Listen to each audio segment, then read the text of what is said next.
Kembali lagi di Reacting Bahas Dunia Anime bersama Anime Multiverse. Kali ini Mimin pengen ngebahas Nika One Piece atau Nika si pejuang kebebasan. Setelah trending topik lagi di Twitter dan dimanapun setelah transformasi Luffy ke Gear 5 Nika pada episode 1100, ada beberapa hal yang kamu harus tahu khususnya para fans One Piece tentang Nika. Yang pertama adalah buah iblis Hito Hitonomi adalah reinkarnasi dari Joy Boy. Kemungkinan besar Joy Boy adalah Nika pertama yang ada dalam sejarah dunia One Piece. Hal ini terlihat dari Zunisa yang menyinggung kembalinya Joy Boy saat Luffy membangunkan buah iblisnya. Jantungnya mulai berdetak seperti genderang kebebasan yang pernah didengar Zunisa di masa lalu. Di saat yang sama, Kaido menyebutkan bahwa satu-satunya yang mampu mengalahkannya adalah Joy Boy. Ketika Kaido mengalahkan Luffy di atap Onigashima, dia menyesali karena gagal mencegah Luffy menjadi Joy Boy. Kemudian Luffy berhasil mengalahkannya setelah membangkitkan buah iblisnya dan sekutunya menggunakan kekuatan yang sama yang pernah dimiliki Joy Boy. Jadi Mimin berspekulasi kalau Joy Boy itu tidak mati, melainkan dia itu bereinkarnasi menjadi Hito Hitonomi. Yang kedua terhubung dengan raksasa. Sun God Nika tampaknya terhubung dengan banyak ras di dunia One Piece. Penggemar telah melihat ras bersayap seperti Shandian berdoa kepada Dewa Matahari. Pada saat yang sama, manusia ikan dan Merfolk adalah ras lain yang diyakini terhubung dengan Dewa Matahari dalam beberapa hal. Misalnya saja Fisher Tiger yang menyebut krunya sebagai bajak laut matahari kemungkinan besar memiliki arti yang lebih penting, seperti yang disindir oleh Who's Who. Lebih jauh lagi, bahkan Otohime berkali-kali mengaitkan kebebasan dengan matahari, dan sekali lagi ini menunjukkan bahwa Dewa Matahari terhubung dengan banyak ras. Anehnya, ternyata Dewa Matahari juga ada hubungannya dengan raksasa Elbaf, seperti yang terlihat dalam kilas balik Big Mom. Raksasa Elbaf merayakan festival titik balik matahari musim dingin yang merupakan perayaan kehidupan dan kelahiran kembali. Mereka juga berdoa kepada matahari dan ini cukup membuat penasaran. Ini menyiratkan bahwa raksasa juga terhubung dengan Nika dalam beberapa hal. Ini juga kita ketahui ketika Egghead kedatangan Dory dan Brogy yang ingin membantu Luffy melawan Gorosei. Yang ketiga disinggung di Arch Skypiea. Nika, Dewa Matahari memulai debutnya di One Piece selama Arch Wano setelah Kaido mengalahkan Luffy. Buah iblisnya akhirnya terbangun pada saat yang tepat dan ini mengakibatkan Nika terlahir kembali.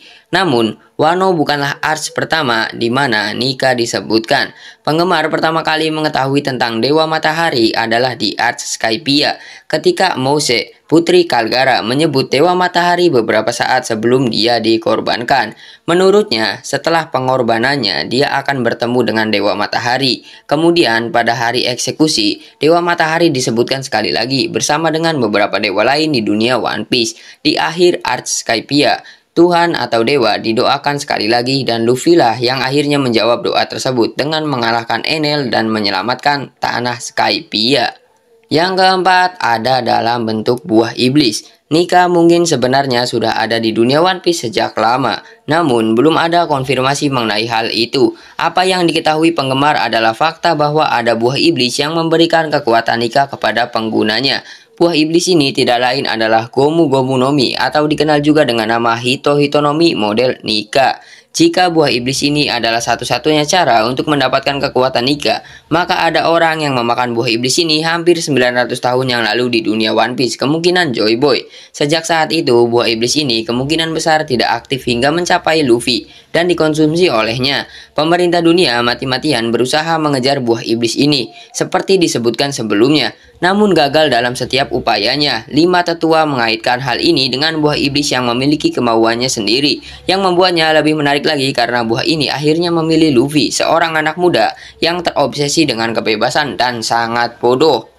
Yang kelima, sejarah yang dihapus. Di Arch Egghead Island, Luffy mengambil wujud Nika untuk melawan Rob Lucci. Dia dengan cepat mengalahkan Lucci dan para penggemar tentu saja menikmati pertarungan ini. Namun hal terbesar yang bisa diambil dari pertarungan ini adalah apa yang Vegapunk katakan tentang transformasi unik ini. Menurutnya, Nika adalah dewa yang ada di dunia One Piece. Vegapunk mempelajari sendiri catatan kuno dan menurutnya, semua jejak Nika telah dihapus dari sejarah. Hanya catatan tertua yang masih menyimpan namanya. Jelas sekali mengapa pemerintah dunia ingin menyembunyikan identitas Nika. Mereka takut akan kembalinya dewa ini dan mereka tahu bahwa Nika adalah saingan terbesar mereka. Hal ini terbukti di alur Wano ketika mereka berpendapat bahwa membunuh Luffy sama saja dengan membuat marah Kaido, karena Luffy yang masih hidup akan membawa hasil yang jauh lebih buruk. Untungnya, Luffy akhirnya selamat dan penggemar mengetahui banyak tentang Nika melalui dia. Vegapunk selanjutnya menyebutkan bahwa Nika adalah seorang pejuang tercinta yang bertarung dengan penuh kebebasan dan kegembiraan di masa lalu, dan transformasi gemilang yang ditunjukkan Luffy dalam pertarungannya melawan Rob Lucci mirip dengan Nika dari catatan kuno. Yang keenam, koneksi ke manusia ikan. Nika juga diketahui mungkin memiliki hubungan mendalam dengan ras manusia ikan.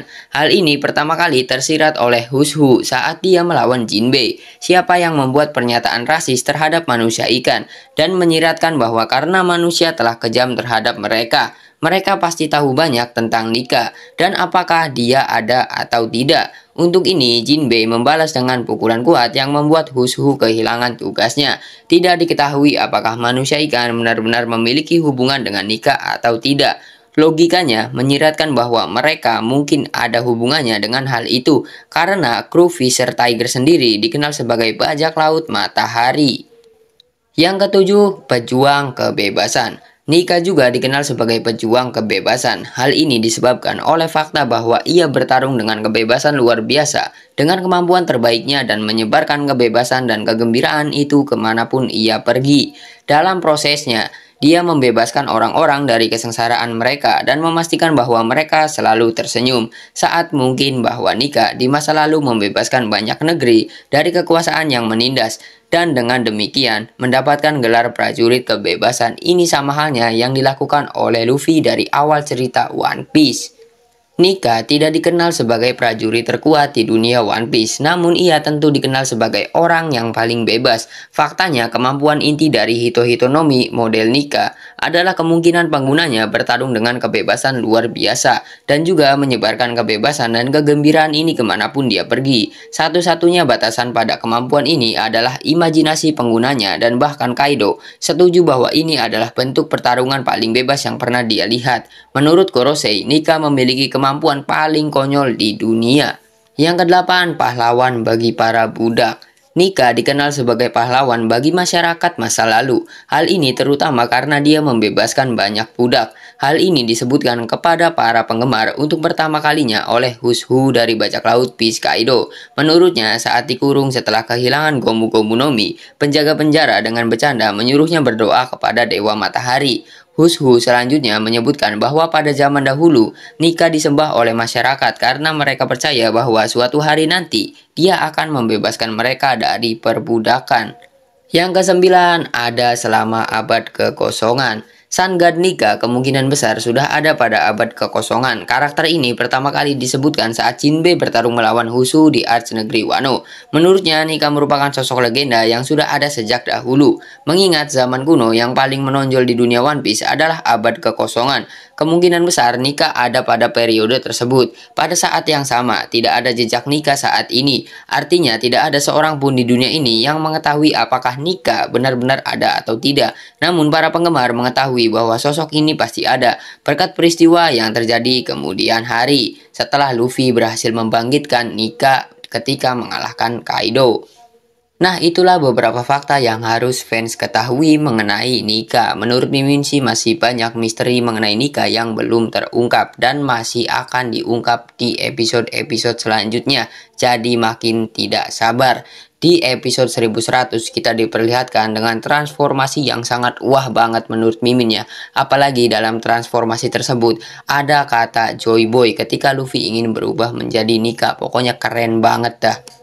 Di episode 1100 juga kita diperlihatkan wujud Luffy yang memakai gear 5 Sun God Nika. Itu kekuatannya sangat-sangat meningkat drastis.